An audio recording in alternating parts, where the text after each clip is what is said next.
Hey folks, this is Jake Davis, and today I'm going to be stepping deep into the realm of self-indulgence. I don't even know if my phone is going to survive this take.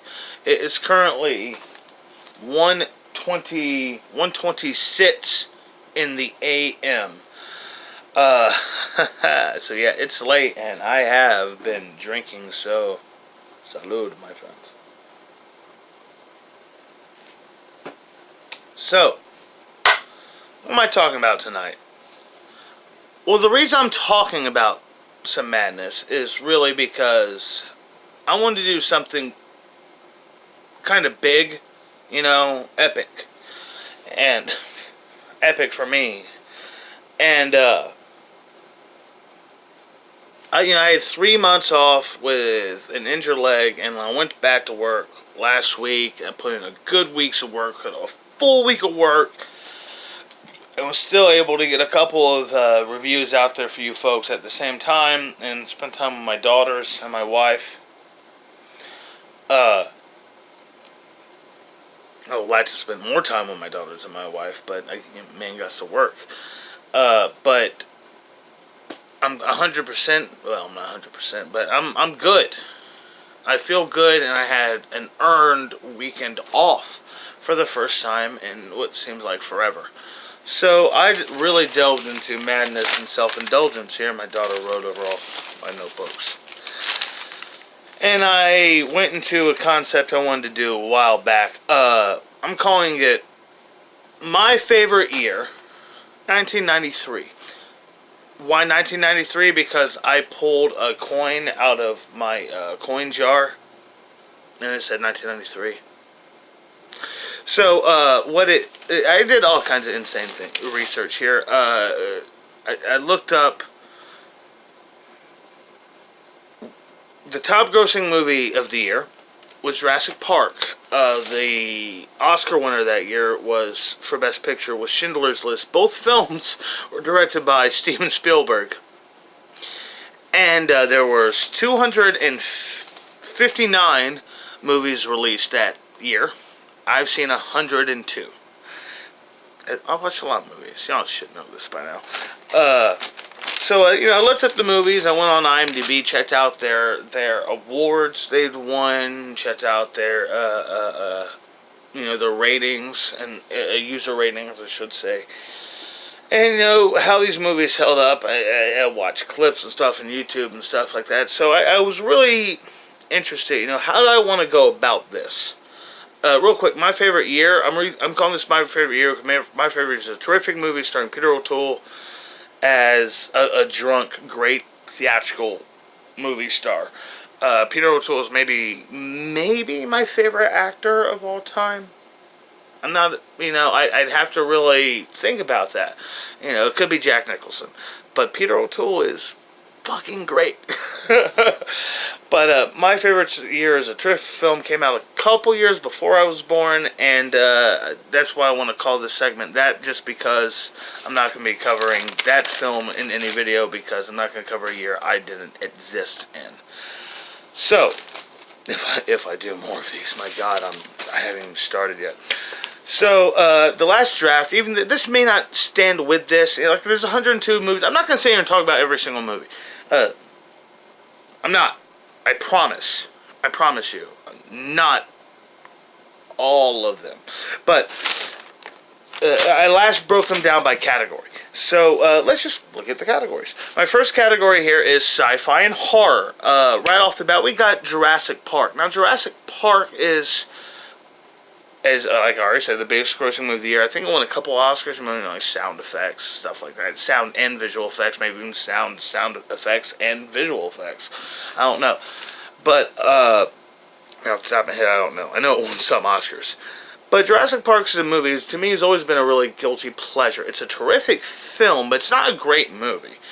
It's not a masterpiece. It might not even really be good, in real all honesty, as far as just coherent storytelling and likable characters and stuff like that. Alan Grant's a dickhead. I don't really like Alan Grant. Ian Malcolm's a more likable hero. He spends most of the film crippled up. Demolition Man, fuck Yeah, motherfuckers. If you've never seen Demolition Man, see Demolition Man. Demolition Man is so fun. Such a cool movie. One of my favorite Stallone films. Just a whole concept of it real quick, because I know you've seen Jurassic Park. Don't have to explain that. But Demolition Man might be something you've never heard of. The whole idea is a super cop in the early 90s gets framed for a crime he didn't commit, gets frozen, and wakes up in the 2030s when uber kind of touchy-feely, safe space, cringy kind of thing. I mean, people are soft. People are soft to a level where it's just not healthy for them. And not only is he awoken, but so is like the worst madman of the time, played by Wesley Snipes, who is Wesley isn't great. He might not even be good, but he's something else in this movie. Wesley Snipes as Simon Phoenix he is a performance that only Wesley Snipes can do. He has that kind of quality about him. I don't know if Wesley Snipes is a good actor, but god damn it, he's always Wesley Snipes, and you got to appreciate that, man. Because I like him, so fuck it. I talked myself into liking him in this movie, at this moment. I should point out magnificent performance from Nigel Hawthorne, as well as an early performance from Sandra Bullock, who's also very, very good in this film. Move on. I'm not talking about The Good Son. It sucked. Fire in the Sky. No, I don't want to talk about it. Jason Goes to Hell, the final Friday, in my opinion, is the worst Friday the 13th film ever made, just because, I mean, we have no Jason in it. It's a ripoff of Jack Shoulders' The Hidden, which I mentioned in a video a few weeks ago, I'm pretty sure. Just see The Hidden. Or see a Jason movie with Jason. Needful Things was... there are more bad Stephen King adaptations than there are good ones. But with Needful Things, you gotta love Ed Harris, Bonnie Bedelia, Matt von Sydow, Amanda Plummer are all terrific actors. But man, the late great J.T. Walsh as Buster Keaton. Wow, just what a performance. It just always stayed with me when I was a kid. I liked the movie because he was so great in it. But it's not a good movie. It's not a good movie. And, Matt von Sydow is always great. It was one of those films that's like I was so stoked for as a kid, but, when I actually saw it, I was like, wow, what a disappointment. But it did have great villains in it. Man's Best Friend. I only say one thing about Man's Best Friend. My great-grandfather, John Tyre, was scared of dogs. So watching a movie with him about a killer mutated dog was quite a trip. I just can't. My grandmother is also scared of cats. My family's weird. I don't know what their pet phobia is about, because we got pets all over the place. But I had a great grandfather scared of dogs, and I have a grandmother scared of cats. Scaredy cat. RoboCop 3, the one without Peter Weller? Yeah, exactly. No Peter Weller. Fuck that movie. Move on. Also the one where they go full on Iron Man ripoff, flying and everything. The Dark Half is not a good movie, but I would recommend seeing that film purely for Timothy Hutton's performance in it, or dual performance. Leprechaun, another situation. Warwick Davis. It's a terrible series, a terrible bunch of movies, but there's very few dwarf. I think that's the current political correct term.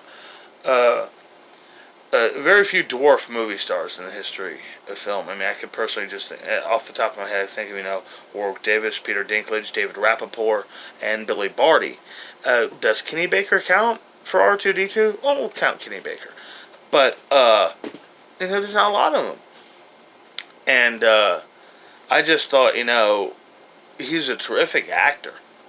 especially when you find out how young he was. He was like 16, 17 years old when they did Willow. And, it was great he got a role like Leprechaun, just something that can be iconic for him. And he could come back to, even though they were bad, he was always something to watch. He was always... It was something else. Children of the Corn 2. It's a Children of the Corn movie. There's 10 of those movies, if there may be 30 of those movies. But, you've seen one, you've seen them all. Just watch the original one if you're going to watch any of them, because they're all bad. They're all bad. Fortress is this interesting little sci-fi movie directed by Stuart Gordon, the guy who did Reanimator, one of my favorite horror films of all time. Starring Christopher Lambert and what's the guy? Not Cliff Curtis. Clifton Collins Jr., the guy who was in Capote, played Perry Smith in Capote. It's an interesting movie. It's very, very sci-fi. I liked it a lot when I was a kid. I think I have it. Actually, I think I do have a copy of it somewhere around here. But, yeah, it's, I definitely recommend checking that out. It's basically just this fucked up future where just the most inane, ridiculous, like, literally our main character is put in prison because, they have a child, but without government permission. This is why you shouldn't have, laws in any way surrounding reproductive rights. I'm just saying. That's why it could lead to horrible extremes on all aspects, every aspect. It's inevitable. It's not a good path to go down. Warlock 2, The Armageddon.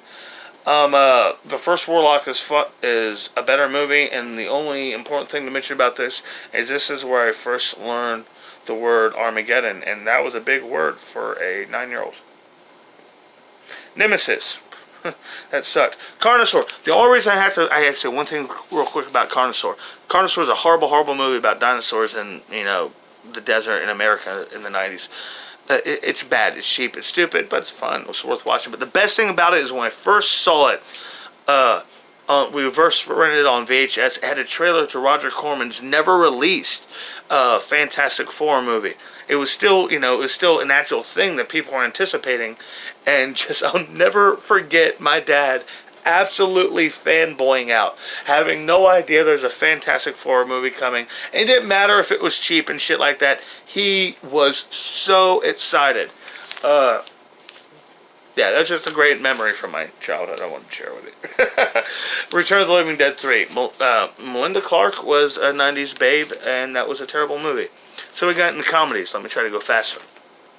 Mrs. Doubtfire. Horrible. I hate that. I hate Mrs. Doubtfire. It has, very deserving Academy Award-winning makeup effects. But I've always been, if it's prosthetics in the world of the movie, in the world of the story of the prosthetics, should it even be eligible for that category? But I guess it's neither here or there because it won. Groundhog Day. Groundhog Day is a classic. It's a great movie if you've never seen it.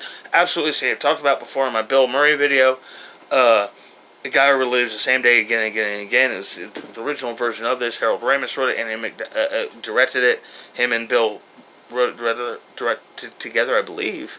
Annie McDowell's terrific. Chris Elliott's terrific. It's a very, very, very good movie. Check it out. Grumpy Old Men. Just two great actors doing their thing. Jack Lemmon and Walter Matthau, man, they're just great. They were great together. They're great, great, great. Cool Runnings. Cool Runnings, I think, was the last film released before the death of John Candy, which was... We lost something special with John Candy. Passed away. He was a comic genius, folks. Check out anything he was in. Absolutely anything. And you'll find something great there. Dave. I hated Dave. Okay, now I'm going to start skipping movies like Sister Act 2, Last Action Hero. Last Action Hero. The only gag I always liked about Last Action Hero, it's a horrible, horrible movie, but there's a couple of funny bits in it. Like, I always love when Charles Dance is the bad guy in the movie world, goes to the real world, and he shoots a guy just to see what it's like, just to see how crime is really like, because people always cops always show up immediately in action films. So he shoots a guy. He's standing around. I just shot somebody, and I meant it. It's late. I've been drinking. You're watching this video. If you're this late in it, just go with me. Wayne's World 2. Yeah, I like Wayne's World 2. Addams Family. Addams Family Values. I need some warm liquid health here. That's pirate tonic right there. Addams Family Values. I love Joan Cusack in that film. Made in America. Was that Will Smith's first movie? I'm not sure, but that's a cute movie. It's not a terrible movie. I know I watched that film a lot with my sister. Beverly Hillbillies. It's not a great film, but what a terrific cast. They really just nailed it with the cast of that film, I always thought. Hot Shots Part 2. Yeah, it's funny. It's a funny movie, check it out. Robin Hood Men in Tights. Well, it's not a good movie, but, I can't sit here and tell you don't watch Mel Brooks films. Loaded Weapon Part 1. Early, we're talking pre-Pulp Fiction, Sam Jackson here. And of course it's a parody of, the Richard Donner, John McTiernan style action movies of the 80s. I think there's even a line in there where, like, Emilio Estevez says something like, I know what you're thinking. Did I fire 137 shots, or was it 139? Benny and June is a terrific movie with a really infectious theme song. The Coneheads movie. Wow, they really did 2 Saturday Night Live movies in 1 year. CB4. This is where I first heard of Chris Rock, but then again, I wasn't really allowed to stay up late, or I didn't really stay up late enough to watch Saturday Night Live at the time. Heart and Souls. Terrific early performance from Johnny Depp. Johnny Depp? No, he was in Benny and June. Robert Downey Jr. Really good performance from Robert Downey Jr. It's an okay movie, but with a weird cast. I really don't like actors. I don't like Keira Sedgwick, and I don't like Tom Sizemore. Actors I don't like there. So, it's a movie I don't love, but I think Robert Downey Jr. is very good in it. Strictly Ballroom. No, fuck that movie. I hate that movie. I don't want to talk that movie. I'm moving on. So I Married an Axe Murderer. Whole thing with Mike Myers films is that there always just seems to be completely Mike Myers' personal sense of humor. And I don't know if it's really aged well. I love Wayne's World. It's a movie I've referenced almost without any lack, without any lull, my whole damn life. But the rest of his movies, I don't like Austin Powers as much as I like Wayne's World. But, and even Wayne's World isn't a great movie, but So I Married an Axe Murderer was a film I liked when I was a kid, but it's not something I would really recommend anybody actually see today. Army of Darkness is a masterpiece. It's a great movie, and one day I'm going to do a whole video just talking about Sam Raimi's Army of Darkness trilogy and how I wanted to cut them together. If I would have had my hands on editing technology as a kid, I would have wanted to try to edit some kind of one uber movie between the 3 Sam Raimi dead movies. That's a weird guy. That's just my weirdness.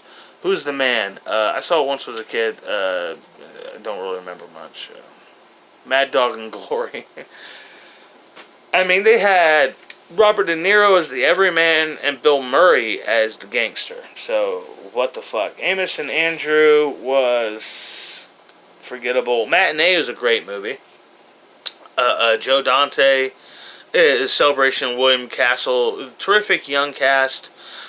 And just this real interesting drop into time of both American history as well as film history.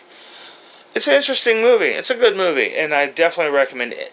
anybody who hasn't seen Matinee to check that movie out. It's a very good movie. Meteor Man by Richard Townsend is unfortunately not a good movie. It may have been the very first superhero movie of any kind with a black lead, come to think of it. But it's a comedy in the parody of Superman, and it has its moments, I suppose, but it's ultimately not a good movie. I would most definitely recommend you check out Robert Townsend's film Hollywood Shuffle, which he co-wrote with Keenen Ivory Wayans. That is fucking great movie. Dazed and Confused is, it's a classic. You can't really get around it. Great characters, memorable dialogue, made Matthew McConaughey. I'm like a guy behind on every dude I'm talking about. Matthew McConaughey, a star even today. People think of the all right. It's a terrific movie. I've always loved it. A terrific soundtrack. Excellent film, and it's so funny. It so perfectly blends with the scene of the scene of the '70s that the unknown cast at the time, even though we all know who Ben Affleck and Mila Jovovich are now. When I first saw it, I actually thought it was an old movie I was watching. Like something like Alice's Restaurant or Billy Jack. Fatal Instinct. Wow, I don't even know what to say. That's something. It's a comedy. It's a parody. Armand Asante deserves better. Moving on. Surf Ninjas. It's Surf Ninjas, man. It's about surfing ninjas. Got Leslie Nielsen in it. My Boyfriend's Back. Now, my sister probably remembers this movie. Because I think she liked it quite a bit. Holy shit, this is going to be an hour-long video. So I'm going to jump ahead. My Boyfriend's Back. That movie had Philip Seymour Hoffman in it. He acted himself in the head. The Fugitive. Fugitives of Grace. Great movie. See The Fugitive. Terrific movie. The Firm's a good movie. In the Line of Fire. Clint Eastwood calls a guy motherfucker. How can you not love that? Schindler's List is the best movie of the year. I mean, I'm going to run past Schindler's List, but, this ring, this car, 3 More Lives. What an amazing scene. Amazing scene. Philadelphia is a great film. Rising Sun's a shit film. I think I fell asleep twice watching The Age of Innocence. Menace to Society, what a good movie. Oh, if you've never seen Menace to Society, O-Dog and Kane, and you fucked up, don't you? You done fucked up. Oh my God, this is going to say Poetic Justice, such an interesting film with excellent performances from Janet Jackson and Tupac Shakur, who weren't professional actors. I believe Tupac Shakur did do some stage acting. I might be wrong about that. But John Singleton was a good director, and it's a fascinating follow-up to Boys in the Hood. In the Name of the Father is a good movie. The Man Without a Face was Mel Gibson's first film. It was a pretty good movie. And the only thing I remember about the movie is Nick Stahl, as a kid, is told to write an original piece, and his original writing piece is like, why Silver Surfer is better than Green Lantern, or something like that. Bronze Tale, I think, was the one and only movie ever directed by Rob De Niro. The Crush is where I first got the hots for Alicia Silverstone. Judgment Night's an interesting movie, even though it has a bizarre cast. You wouldn't expect a thriller to star guys like Jeremy Piven, Dennis Leary, and Cuba Gooding Jr. But it does. Oh, and Emilio Estevez. You don't think of any of those guys as serious actors, but it's a serious movie. True Romance is definitely one of my favorite movies of this year. What an amazing movie that is. Wow, it's one of Tarantino's, if not Tarantino's best script. Beautiful story, great characters, and a great film. What's Eating Gilbert Grape has an early fucking like nuclear powerhouse performance from Leonardo DiCaprio. He may only be like 19 years old in that film, and he's just amazing in that movie. And I think he was nominated for an Oscar for it. Will Smith had an amazing performance in 6 Degrees of Separation. Another terrific performance from Leonardo DiCaprio in This Boy's Life, and from Robert De Niro. Brad Pitt in California. Whoa, just absolutely stellar thriller. He plays a serial killer. It's amazing. Another amazing performance. And Russell Crowe in Romper Stomper, where I first heard of him. Great in it.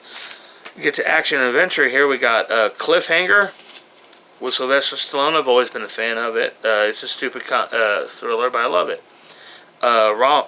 Tombstone is... I loved Tombstone. Kurt Russell, Val Kilmer. I'm your Huckleberry. Val Kilmer is great in that. Disney's Three Musketeers. The Three Musketeers deserved better. If you were going to do that, you should just let it be. Wow, I got Strictly Ballroom on here twice. God, what awful film. El Mariachi. Great movie. I loved it. I think it at one time was like the highest grossing. It was like the highest, like, for profit to budget, was like the biggest movie ever at one time. Kids movies. There's some shitty kids movies and shit like that. Here's Dennis the Menace. Fuck Free Willy. Fuck Free Willy. Admit it. Free Willy sucked. I don't care. Ninja Turtles 3. Homeward Bound. That was alright. Hocus Pocus was pretty good. The Nightmare Before Christmas is a classic. No doubt. Undoubtedly. The Sandlot. Oh, The Sandlot's so great. Don't you love The Sandlot? It's such a good movie. Cop and a Half, though. Super Mario Brothers. Look Who's Talking Now. Sidekicks. Life with Mikey. Did you know there was a Tom and Jerry movie? So sad. This has by far been my longest, most indulgent, and insane video. It's late. It's insane. I am drowning in notes. If you stuck through this with me, God bless you. I love you. Thank you for watching this insane indulgence. I'm going to talk about just one last film. Batman. Mask of the Phantasm. I would say Batman Mask of the Phantasm is arguably the best Batman film ever made in, theatrical, animated, live action, any format. It's a masterpiece in so many ways. In 72 minutes, Eric Romanoff, I believe his name is, or Ramonsky, well, fuck, I don't know. I'm not going to look it up in the middle of this video. But him and Bruce Timm make such an amazing film, such a great, brilliant, intense action thriller mystery that no real live action Batman movie has ever been able to touch. And yes, one day I will do some kind of mass perspective of all the Batman shit. But this was indulgent, this was ridiculous, and this was insane. And thank you for watching. And I'm sorry if you hated it. I'm Jake Davis, and I'll catch you on the fly.